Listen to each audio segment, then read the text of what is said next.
धमतरी जिला को नक्सल मुक्त घोषित कर दिया गया है। माओवादी संगठन सीता नदी एरिया कमेटी के आखिरी बचे 10 सदस्यों ने रायपुर आईजी अमरेश मिश्रा के सामने हथियारों के साथ आत्मसमर्पण कर दिया। आत्मसमर्पण करने वालों में 7 महिला और 2 पुरुष नक्सली हैं। इनमें से 2 के ऊपर 8-8 लाख का, 6 लोगों के ऊपर 5 लाख का और 1 के ऊपर 1 लाख का इनाम घोषित था। इस तरह कुल मिलाकर 47 लाख के इनामी नक्सलियों ने आत्मसमर्पण किया है। नक्सलियों ने 5 ऑटोमेटिक राइफल जिसमें SLR, 2 इंसास और 1 कार्बाइन शामिल है। साथ में एक भरमार बंदूक है। करीब 50 जिंदा कारतूस भी सरेंडर किए गए। इसके अलावा वॉकी टॉकी, रेडियो, टैब भी नक्सलियों ने पुलिस को सौंपे हैं।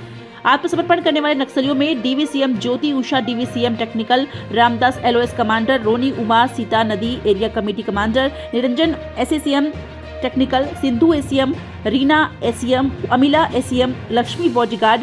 रायपुर रेंज के आईजी अमरेश मिश्रा ने बताया कि अब धमतरी जिला नक्सल मुक्त हो चुका है। अब इन इलाकों में सामान्य पुलिसिंग पर फोकस किया जाएगा।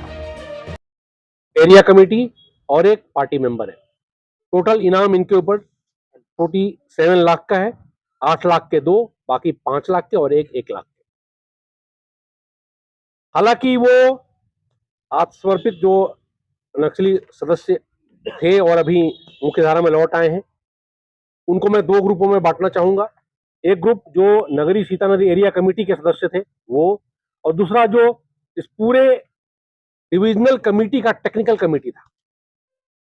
अगर आपको जो पेपर दिया गया है उसमें आप गौर करेंगे तो आप देखेंगे कि इनमें से 8 लोग छत्तीसगढ़ के निवासी हैं, साउथ बस्तर के, और एक जो उषा दी जिनको बोलते हैं उर्फ वालम्मा, वो आंध्र प्रदेश की रहने वाली हैं, जो टेक्निकल कमेटी की इंचार्ज थी। टेक्निकल कमेटी का जो फंक्शन था वो DVN जो अपना था, धमतरी गरियाबंद नुआपाड़ा, DGN जो डिविजनल कमेटी था, उसमें नक्सली संगठन की जो मारक क्षमता हो, मिलिट्री कैपेसिटी हो और हथियार ऊंचे दर्जे के हों, IED की ट्रेनिंग हो, उनके लिए इसको इंडक्ट किया गया था। इस काम को इन्होंने बखूबी अंजाम दिया। बहुत दिनों तक लड़ाई फोर्सेस के साथ चलती रही, उसमें उनका इस्तेमाल किया।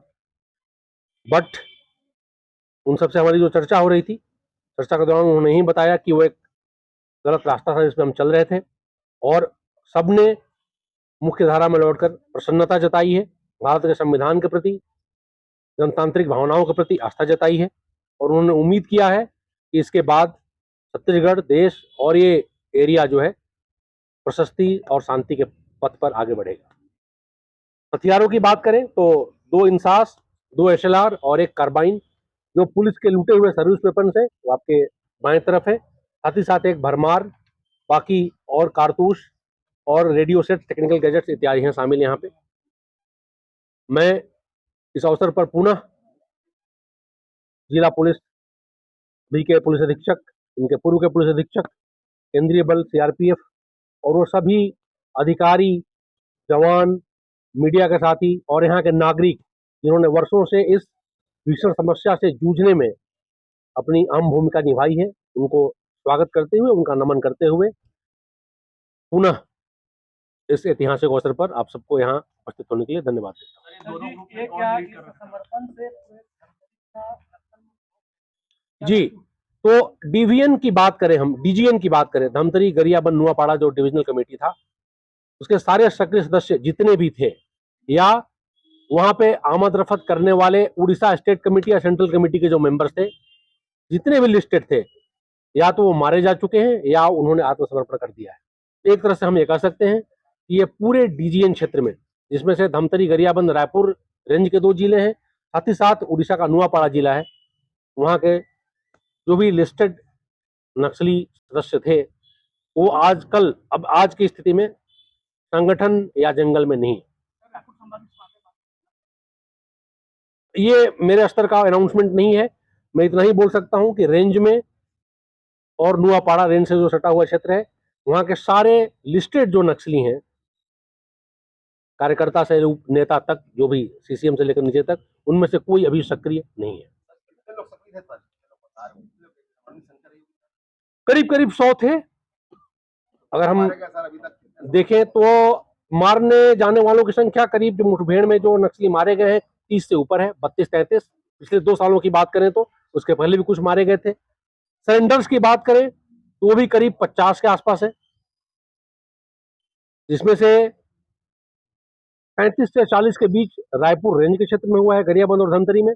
कुछ सरेंडर्स रेंज के बाहर भी, क्योंकि वहां के मूल निवासी थे बस्तर के विभिन्न जिलों के या उड़ीसा में, वहां भी कुछ सरेंडर्स हुए। टोटल संख्या नापे तो वैसी है।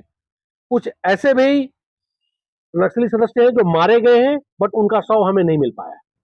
जैसे इनके डिस्कशंस में हमें पता चला, गरियाबंद में उन्होंने जो 2 दिन पहले सरेंडर हुआ, यहाँ जो आज हुआ है, कि करीब 10-12 ऐसे नक्सली थे जो मारे गए थे मुठभेड़ में, बट उनका शव हमें नहीं मिल सका, इसलिए वो हमारे मारे जाने वाले रिकॉर्ड में नहीं आ सके।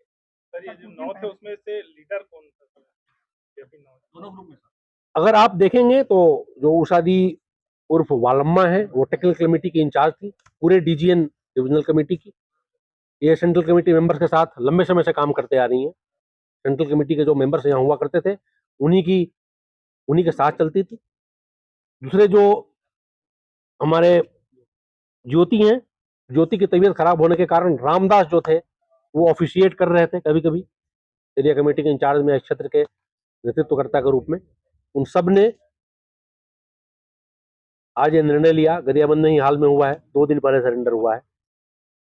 देश और राज्य के विभिन्न हिस्सों में जो लगातार अभियान चल रहा है, आत्मसमर्पण हो रहे हैं, उन्होंने थोड़ी देर जरूर की है, बट अंत में काफी विचार के बाद उन्होंने निर्णय लिया कि आज ये वक्त है जब वो पुलिस के सामने। सर इनका डर भी होगा कि बाद में इनके ऊपर जो मौजूदा नक्सली हैं वो इनके ऊपर अटैक कर सकते हैं, मार सकते हैं, कब ऐसी घटनाएं पहले हुई हैं, इनकी सुरक्षा के लिए क्या? देखिए, नक्सलवाद का स्तर आपको मालूम है, करीब करीब कुछ सीमित संख्या, कुछ सीमित किलोमीटर्स में बची हुई है। तो मुझे नहीं लगता कि इनको कोई डर होगा, और ये डर से नहीं आए हैं। जैसा इन्होंने बताया कि इनको अपने गलती का एहसास हुआ, भूल का एहसास हुआ, उस कारण ये लौटे।